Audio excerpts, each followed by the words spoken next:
Olá, incríveis pessoas da internet, tudo bem com vocês? Eu me chamo Danilo e você está aqui no Gravina TV. Hoje um vídeo sobre mistério. Link do vídeo original aqui embaixo para caso você queira assistir. Agora, sem muita enrolação, vamos ao que interessa.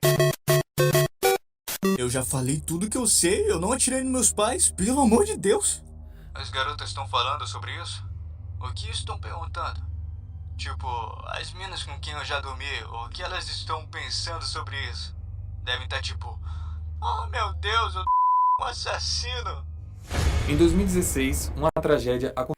Não, já percebemos que ele não bate muito bem da cabeça, esse menininho, né? Aconteceu na casa da família Holton. O pai Michael, a mãe April e o filho Madison. O que aconteceu foi que, devido a alguns delitos do garoto, Madison foi algemado pelo próprio pai e algemado com as mãos para trás, que fique claro isso, antes do xerife chegar, e ele ficou assim mesmo depois da saída do oficial. Só que 11 minutos depois, Michael e April foram encontrados sem vida no chão do quarto após disparo de arma de fogo. A única testemunha e, consequentemente, o único suspeito era Madison, que ainda estava algemado. O que será que aconteceu nesses 11 minutos?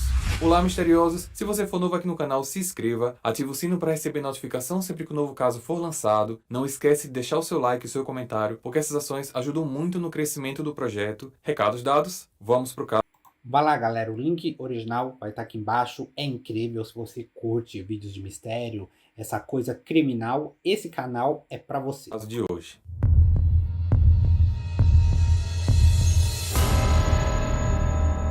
Mistério dos 11 minutos. April Diane Holton nasceu no dia 24 de dezembro de 78. Jesse Michael Holton nasceu no dia 3 de junho de 79 e se aproximaram na escola quando ambos estavam no último ano do ensino médio. Eles se apaixonaram um pelo outro muito rápido e decidiram se casar antes mesmo Nossa, a mãe aqui é bonitona ela, né? de completarem 20 anos. Juntos, o casal teve 3 filhos, Jesse Madison, Hayden e Kylie. Percebam que o pai se chama Jesse Michael e o filho se chama Jesse Madison. Então, para facilitar, tratarei cada um pelo segundo nome, o pai Michael e o filho Madison. Michael se tornou bombeiro, chegando a servir como chefe do corpo de bombeiros da cidade em que ambos moravam, Eclectic, no Alabama. Ele também viajou como voluntário para Nova York depois dos ataques de 11 de setembro e ajudou lá muitas famílias. Ele também foi prefeito de Eclectic entre 2012 e 2014. Ó, ele teve uma carreira consolidada, uma ótima carreira aí para um policial, né? Já April era membro da primeira Igreja Batista de Eclectic desde a infância, onde ela foi ativa na missão juvenil, atuando como mãe de equipe. O casal tinha uma vida dedicada a servir as pessoas e sua comunidade. Eram vistos como pessoas de alma boa e como bons pais. Madison é o filho mais velho. Na infância e adolescência, ele costumava ser bastante amigável, social. Diziam que na escola ele era o mais engraçado da turma, mas, como praticamente todos os adolescentes, ele estava começando a dar trabalho, se envolvendo em algumas brigas, como também estava começando a usar drogas. Não, sempre tem um mas, né? Sempre o adolescente fazendo coisa de adolescente. Em 2015 e 2016, talvez toda a pressão de confusões familiares fez com que o relacionamento de April e Michael entrasse em crise. Então, contra a vontade do Michael, no primeiro semestre de 2016, April fez um pedido de divórcio unilateral. Enquanto o processo estava em andamento, ela saiu de casa e levou os 2 filhos mais novos, deixando apenas Madison morando com o pai. Na tarde de um domingo, dia 11 de setembro de 2016, um homem ligou para Michael, dizendo ser o pai de um dos amigos do filho dele. E agora meu filho chega aqui em casa entupido de cachaça e me disse que tava numa festa na casa do seu filho. Que porra é essa? Mas eu não tô sabendo de nada, eu tô no trabalho. Então vai verificar o que tá acontecendo. E diga ao seu filho para não entrar mais em contato com o meu. Assim, Michael deu um jeito de aparecer em casa e, ao chegar, se deparou com uma festa dentro do imóvel. Ele mandou todo mundo sair, teve uma discussão séria com o filho, alegando que esse tipo de comportamento estava queimando a sua reputação na cidade. Michael ligou para a mãe do garoto, pedindo que ela fosse imediatamente para lá pois ele, talvez se preocupando com sua imagem perante a comunidade, estava também ligando para o xerife local, Bill Franklin, que era conhecido dele, para que tomasse medidas legais contra o próprio filho. Quando o xerife chegou, Michael já o abordou na porta, o alertando de que tinha algemado o filho apenas pelo fato de estar tentando discipliná-lo, mas que não se preocupasse. Disse que queria saber como documentar uma papelada para colocar o seu filho e ele na frente de um juiz para que juntos pudessem conversar sobre os problemas que ele estava enfrentando com o garoto. O xerife entrou. Madison estava sentado. Não, pelo visto, o moleque era um terrorista de mão cheia, né? Causava, queria chamar atenção. Pelo jeito, se achava o rei do pedaço, né? No sofá, de cara fechada, enquanto a mãe, April, estava ao lado, sem saber o que fazer diante de tudo aquilo. O fato do garoto, menor de idade, estar fazendo uma festa à base de álcool e drogas era de fato errado e ilegal, mas algemá-lo dentro da própria casa, para ela, parecia um pouco demais. Assim, os adultos tomaram providências para fazer com que Madison comparecesse à delegacia na manhã seguinte, segunda-feira. O xerife e o seu apoio saíram às 4h48 da tarde. Contudo, apenas 11 minutos depois, às 4h59, a central do 911 recebe uma chamada, desta vez do vizinho do Michael. 911, qual sua emergência? Eu sou o vizinho da família Halton. Acabei de receber aqui o filho mais velho deles. Ele está algemado e histérico. Disse que o pai estava agredindo a mãe dele e ameaçando. Eu acho que vocês precisam vir rápido. Autoridades policiais se encaminharam para a casa da família. Porém, quando a polícia chegou ao local minutos depois, eles encontraram tanto April quanto Michael deitados no chão de um quarto com uma arma entre eles. Michael, com um ferimento à bala na nuca, foi declarado morto no local. April, apesar de também ter sido baleada no crânio, ainda estava respirando. Ela foi levada para o hospital, mas infelizmente faleceu no dia seguinte. Sinistro, galera. Sinistro mesmo, hein? A polícia, insistindo que tudo aquilo foi feito por uma terceira pessoa, mirou os olhos na única pessoa que estava viva na casa, Madison, que mesmo algemado durante todo aquele tempo, foi considerado o único suspeito, pois o xerife local e amigo do Michael acreditava que Madison não estava aceitando a ideia de sofrer penalidades legais do Estado em relação ao seu comportamento delinquente e que, em algum momento daqueles 11 minutos entre a saída do xerife e a ligação do vizinho ao 911, ele conseguiu pegar a chave das algemas, retirá-las, atirar no pai, na mãe, depois se algemar novamente e então saiu para pedir ajuda ao vizinho.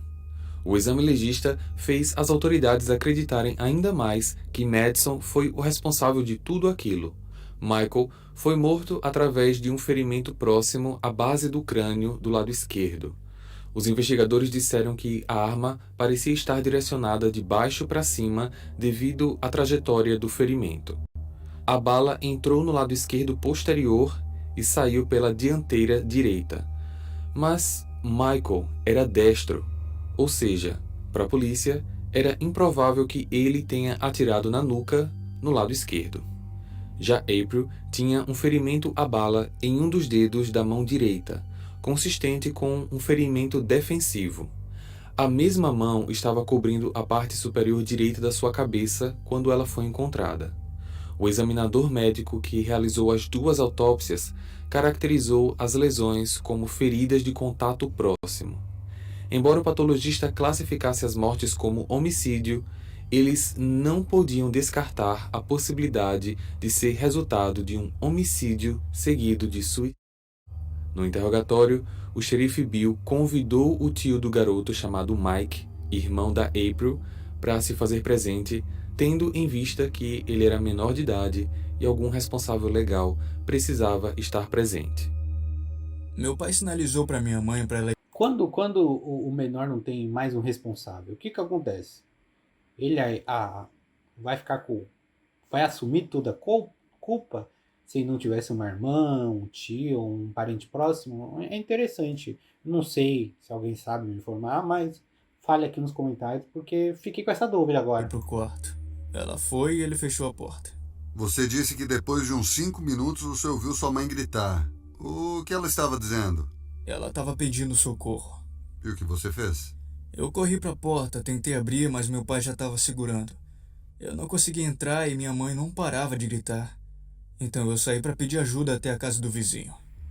Será que o pai era abusivo com o filho, com a mãe? Era tudo de ser uma boa família, uma família em paz, era só um marketzinho?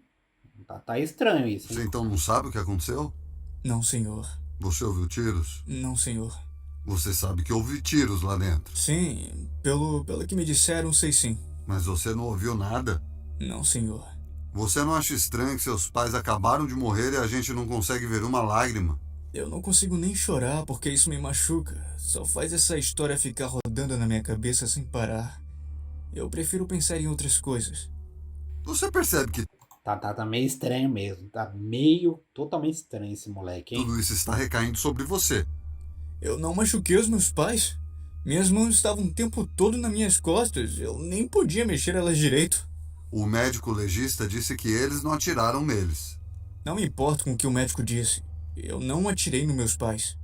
Madison explicou que seus pais brigavam muito enquanto casados e as coisas só pioravam cada vez mais. Disse que as brigas eram verbais e às vezes tinha um clima tenso que ficava na casa quando um não falava com o outro. Ele estava esperando acabar a escola para ir logo para a faculdade e sair de casa.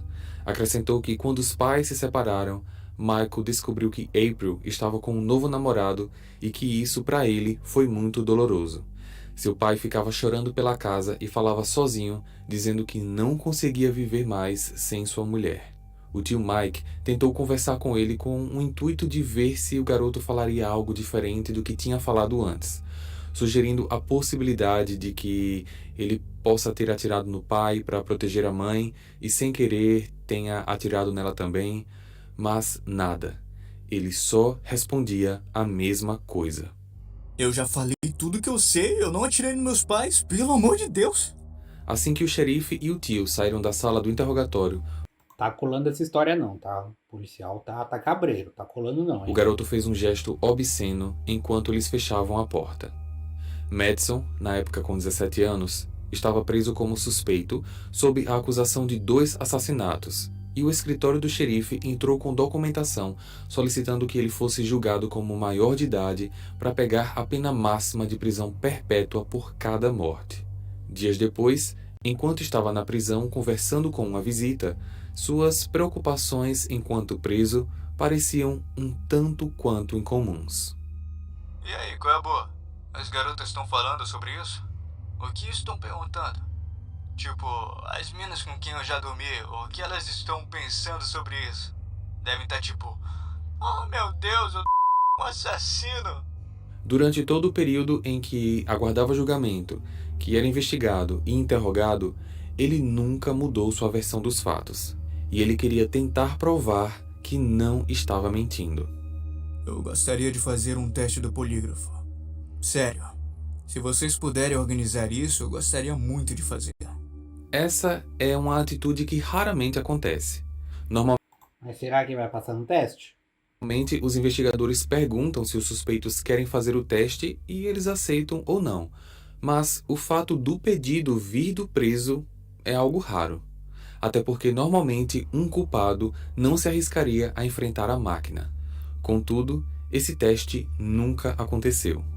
Com o passar do tempo, a família da April começou a acreditar na possibilidade de que o garoto estava falando a verdade.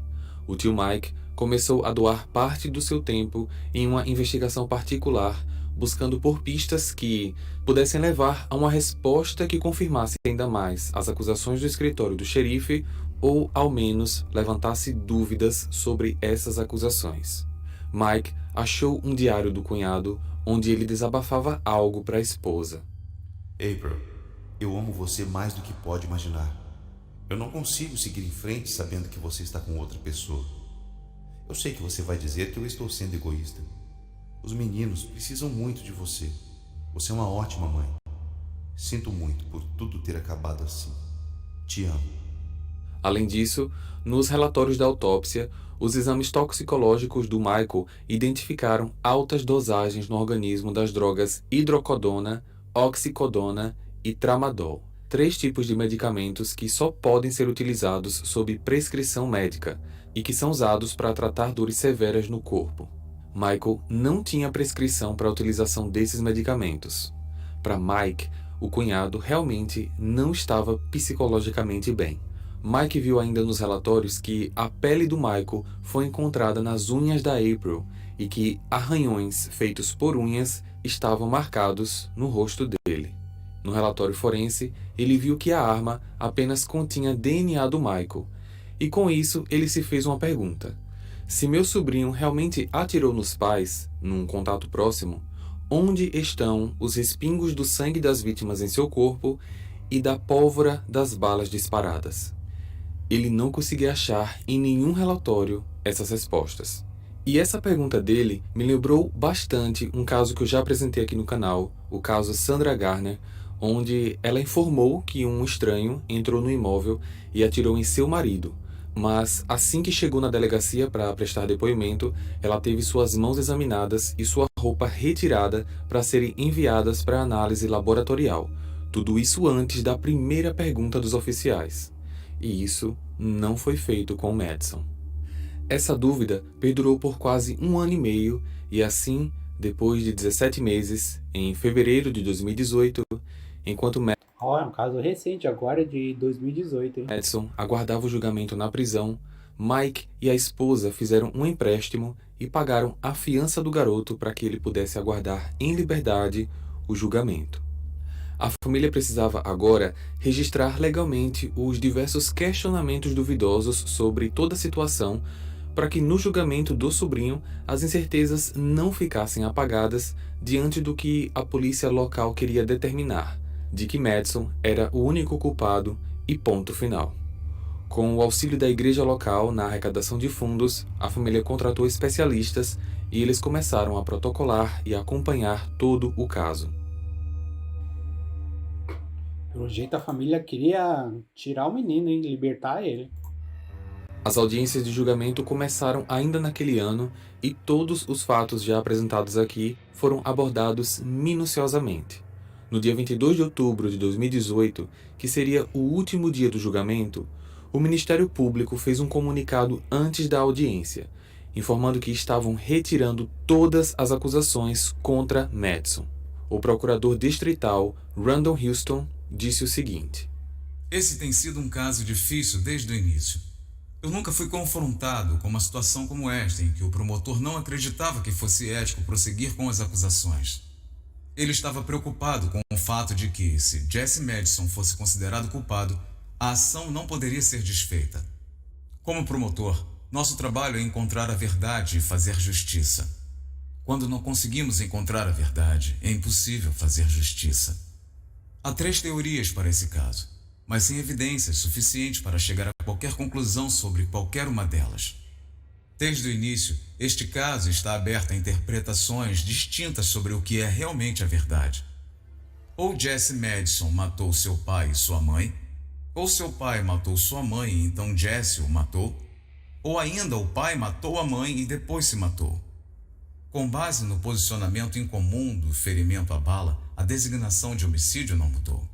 Temos impressões digitais de Jesse Madison. Havia respingos de sangue, mas nada pôde ser comprovado de que respingos estavam no suspeito. No entanto, ao preparar o caso para o julgamento, o máximo que se pode dizer é que é mais provável de que não seja um homicídio. Se alguma evidência surgir de uma maneira que nos convença acima de qualquer dúvida razoável, então as acusações de assassinato podem ser reintegradas. Sendo assim, Jesse Madison se tornou livre não por ser inocente, mas sim pelo fato de não ser possível encontrar provas de que ele era culpado. Eu fiquei em choque quando meus pais morreram. Interessante, né? Porque é tipo uma brecha da lei. Não sei se é uma brecha, mas é muito. É um caso, tipo, muito particular do convencional, né? Por isso, posso não ter demonstrado tanta emoção. É difícil de explicar. Eu acho que não chorei a morte dos meus pais, pois o que aconteceu logo depois disso foi uma coisa extremamente difícil de processar. Tudo o que aconteceu nas semanas seguintes foi uma loucura. Houve momentos em que me senti impotente. Agradeço a Deus por ele ter mantido a minha cabeça no lugar durante todo o processo. Mas eu acho que, no final, eu não conseguiria viver o resto da minha vida sendo acusado por algo que não fiz. Muito interessante mesmo.